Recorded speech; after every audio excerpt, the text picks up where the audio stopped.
My fiancé's best friend ruined my life. How we stood up for each other and cut off the toxic relationship. My fiancé has the biggest heart, would literally give you the shirt, pants and hat off his body if you asked for it. He's a recovering people pleaser, and I get it because I also used to be a people pleaser. We've been together for 5+ years. A few months ago, I started picking up on his best friend making some not so nice comments towards me. I'm trying to be vague, but let's just say this friend is the type to read who in the room would be most affected by being picked on, and then he picks and picks and picks on them until they can't take it anymore. Nobody ever really holds him accountable for this, and unfortunately I have somehow become his favorite target. I tried to put up with these comments, but it started getting really elaborate. The friend would make up lies about me saying things I never said. He once called me in front of all our friends, my fiancé included, just to yell "you're a bad friend" into the phone and then hang up. There's so much to it that I can't share because I'm trying to be somewhat anonymous. It started having an effect on me and my mental health, and I ended up having a full breakdown where I told my fiancé how much this was all starting to hurt me. The first time I broke down over this, he said he would talk to his friend about teasing/messing with me less. He then told me his friend was sorry and that he'd be keeping an ear out for any other comments, and he jumped to my defense if it happened again. A few weeks later I had a second breakdown over all this. The situation itself is hitting a very specific childhood trauma trigger for me, and he admitted that his friend didn't actually apologize. He actually said he was sorry I was too sensitive to understand his humor. At that point I told my fiancé my friendship with this person is over and I want zero contact from here on out, even if it means I have to miss out on events and parties that I'd otherwise love to go to. He agreed with me that all of this is being done with the intention to get a rise out of me, and that even if we tried to get through to this friend, he's so diabolical that we could never fully trust him to not treat me at least a little bit shitty. My fiancé kept asking if this meant he had to quit the project they're working on. I told him I would never tell him he had to because I know how much it means to him, but in all honesty, the fact that this person is treating me so poorly that I'm having physical stress reactions isn't enough for him to want to cut this person off does hurt a lot. The fact that it isn't a deal breaker for him is probably always going to sting a little. He's not confrontational at all, and I always knew that, but it's not about confrontation. It's about standing in my corner. And I can't spend the rest of my life with someone who isn't in my corner. This friend is getting married to my best friend in a few months and we're both supposed to be in the wedding, but I really have no clue how. I get a literal knot in my stomach anytime his name is even mentioned now. I have seen this friend one time since all of this came to a head, and he was so over the top nice to me that it came off as cocky. I had the second breakdown a few days afterwards because I realized I'm possibly going to spend the rest of my life on edge and on guard anytime this person is even somewhat in my vicinity, even if they aren't actively fucking with me. I don't know how to come to terms with the fact that my fiancé was willing to lie to me on his shitty friend's behalf, but he's not willing to stand in my corner against him. I think it'll always hurt. This guy was supposed to be the best man in our wedding, and as a result we haven't been talking much about wedding plans.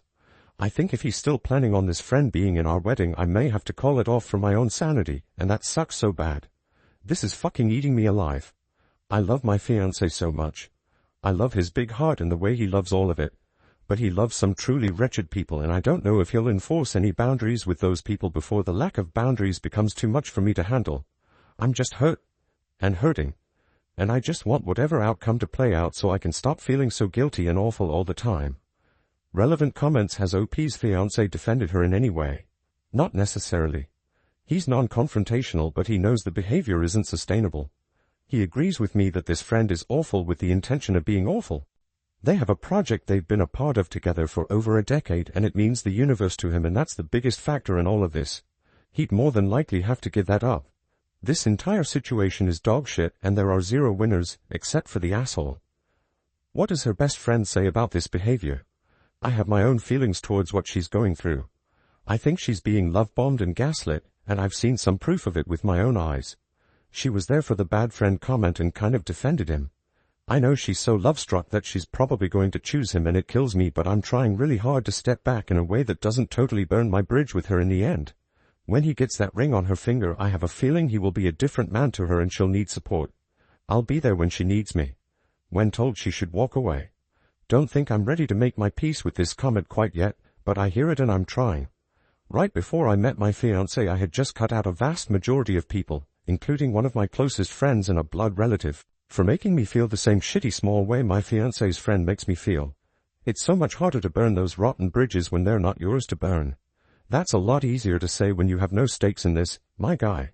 I'm in love with my partner, And I know that this is eating him up just as much as it is me.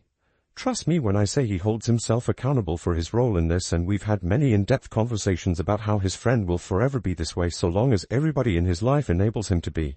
It's hard to cut someone off even when they deserve it. I'm trying to show my fiancé as much grace as I can because I know how hard it is to give up on someone you always hoped would grow out of their awful behavior. Asked if there's any unresolved conflicts. No, my friend and I haven't ever really had any conflict. Me and her were hanging at my place while our partners got ready to head to hers, and they ding-dong ditched us twice. I heard the door a third time and ignored it because I assumed it was them again, and then the asshole called me, speakerphone from my friend's phone, and told me it was a mutual friend that lived in the building and was looking for them for support. I tried to jokingly call them out for ding-dong ditching, but that was when he yelled, "You're a bad friend," into the phone and hung up. I was really embarrassingly distraught by this and expressed how it was affecting me, and my friend left an hour or two later after we sat in silence. I found out later from my fiancé that all our mutual friends, including him, were in the car and heard that conversation. And everyone felt tense, but nobody said anything to him. It wasn't a joke and wasn't taken as a joke by anyone involved, not just me. After the friend who was knocking on the door went to find them, the asshole called me just to make me feel bad for not opening the door. I could hear the friend that knocked saying, "Hey man, not a big deal, it's fine," real quiet in the background, but no one else spoke up. Trust me, I know these examples seem like they shouldn't be getting to me, but this guy is poking every spot he can on me until he finds one that gives him a reaction, and then he digs and digs.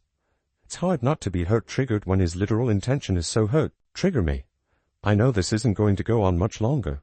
Update. Never thought I'd actually update this account out of sheer fucking embarrassment, but I wanted to share this for those who encourage me to put myself first. I want you all to know my partner absolutely came through and protected me in this. We spent all this time since my last post up until last week communicating and trying to find a resolution, and walking through how it got this bad.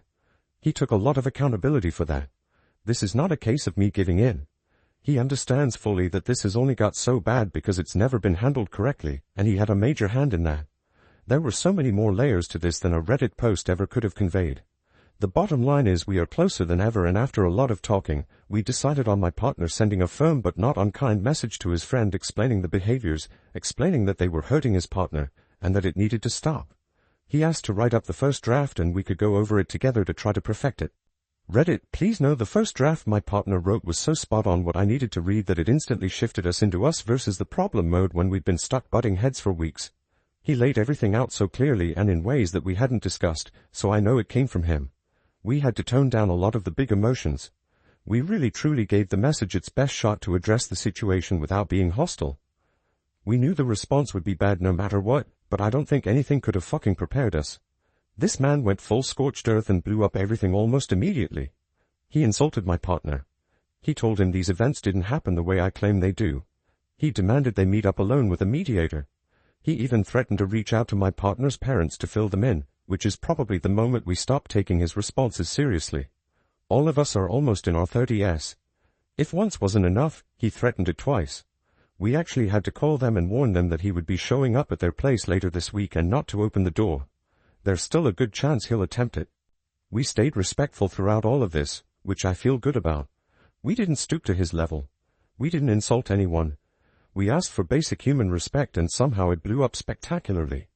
In the end, we both received a massive wall of text from my now ex-best friend, fully backing up her man and telling her side of the story, which is so insanely far off from what actually happened that all I can do is laugh. We've been shifting from crying to being dumbstruck to just straight up laughing because of the absurdity. I went into this thinking she was brainwashed, but it turns out I was wrong. They're a perfect match. I wish them all the best.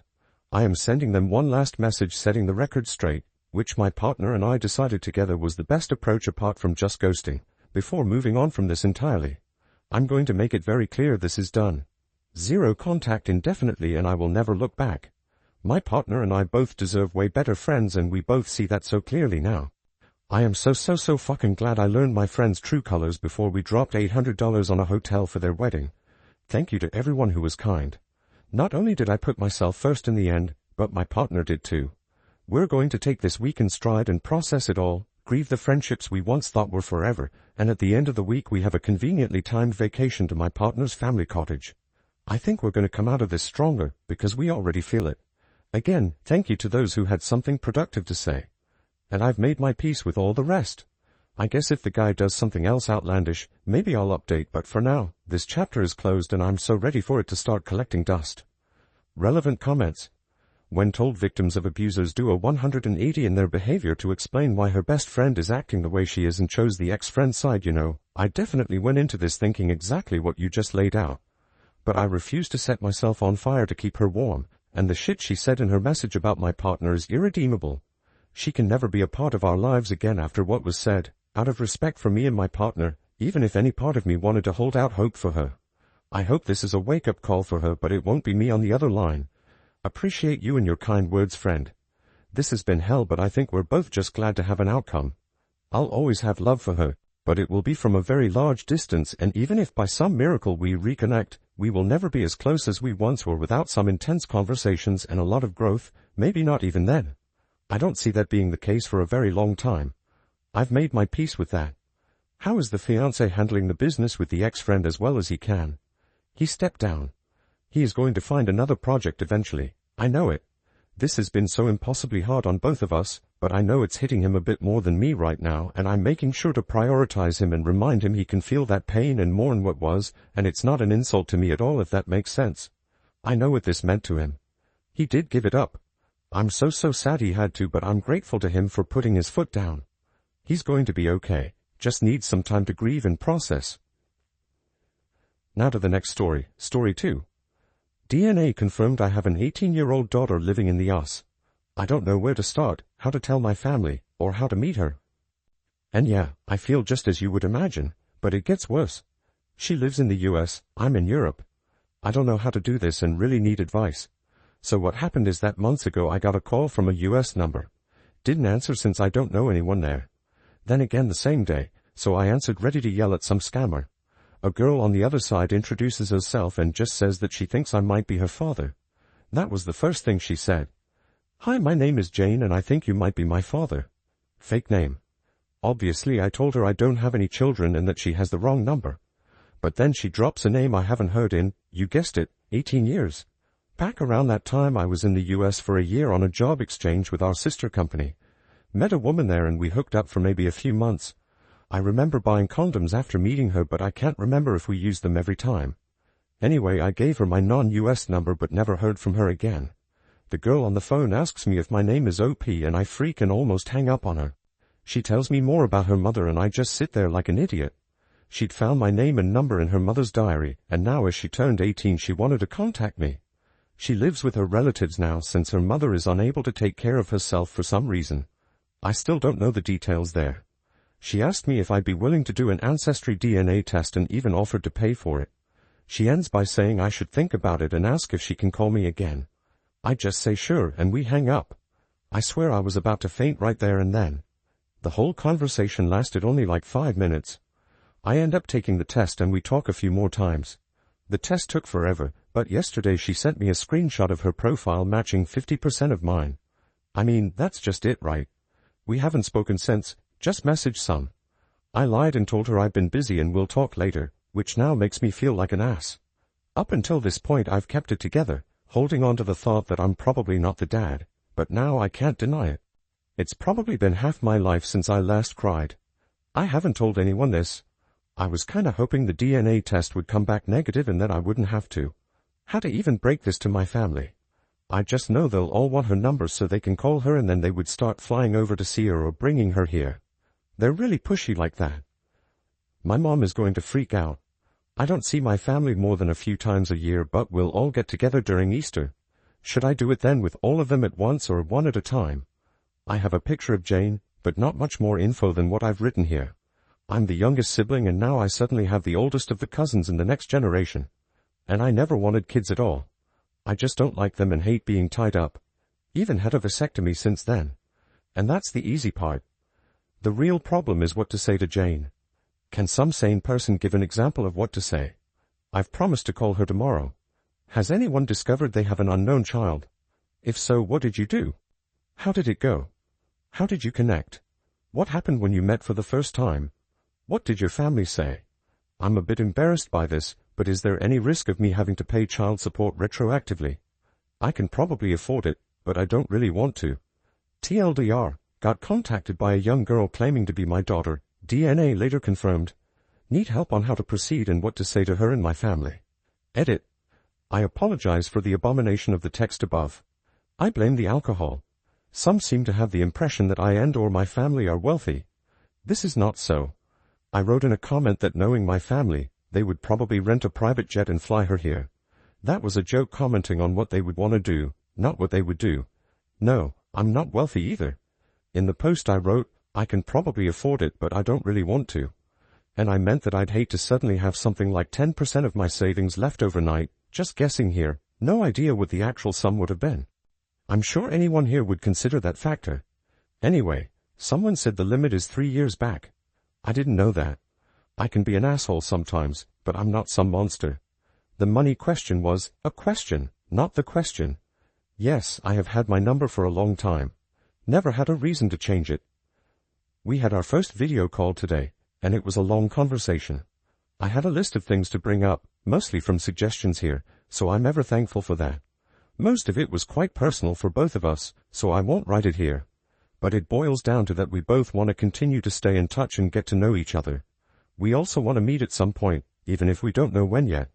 Her family knows of me and they will join a call in the future so I can speak to them as well. I will hold off on telling my family for a while, but I will probably tell them one at a time. Update. Hello all.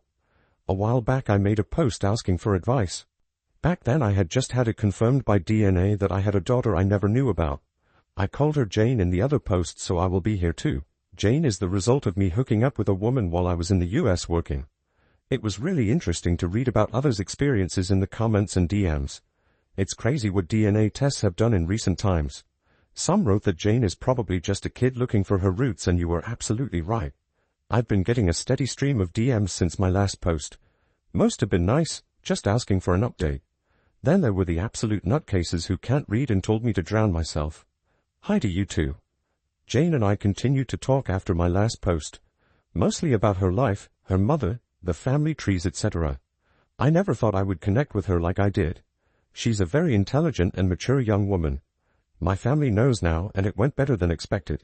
Mom and sister still went a bit apeshit, but Dad knocked them out with a large club he always carries with him. To the nutcases, no, that last bit didn't actually happen. Funny thing, my brother-in-law actually distracted Mom by reminding her that she has made sweaters for all the other grandkids, but now she's way behind on one. All of them understandably wanted to call her, but my daughter, yes, it's pretty cool to be able to say that. And I had already planned to have that call the following day. And it went really well. We made introductions, explained everything that had happened, and that we planned for me to meet her by myself before anything. And guess what? We did meet. I flew over for a 10-day stay since I'm on leave and she's working during the summer. That way we could hang out in the evenings and weekends and I could go full tourist during the day. It was surreal from the start. I landed at the very same airport I left from almost 2 decades ago, and she was there to meet me together with her aunt. I can't describe with words what it was like to hug her for the first time. I'd seen her many times in video calls, but she was just so beautiful I started crying. I met so many people in the first couple of days I can't remember the names of half of them. I gave her the sweater from my mother, a hand-drawn family tree from my niece, and a gift I made myself, but I won't tell what that one was. $. While I still don't agree with the Georgia weather, I had a blast during the days just walking around town. I went to Jane's workplace almost every day and pretended to be a regular customer. We had lunch and dinners either alone or with the rest of her mother's side of the family. All of them were so nice and welcoming to me. I visited their house every day, but chose to stay at a hotel since I didn't want to be a bother or impose myself too hard on Jane's life. Obviously Jane and I talked a lot. About anything and everything, but mostly about her upbringing and her mother. I mentioned in the previous post that her mother wasn't able to care for Jane. I didn't press that subject much at first, but it was unavoidable after a while. I won't get into all the details, but her mother is sick and has lost some cognitive functions. She recognizes Jane and some family members well enough, others not so much. We went to visit the facility where she lives and Jane introduced me by name and not as her father. She sadly didn't recognize me, so I stayed in the background for the remainder of our stay. Seeing a woman not much older than myself in such a state was a somber experience. So yeah, that was me rambling a bit about what happened after my last post. There was obviously a lot more, but most of it is deeply personal and emotional and I won't go through it here. I'm back home and we are keeping communications open. I'm definitely gonna fly Jane over here at some point when life allows it, but other than that, we have no specific plans for the future. Thank you for watching. If you haven't subscribed yet, please do so and hit the notification bell to stay updated with more shocking real-life stories happening around you.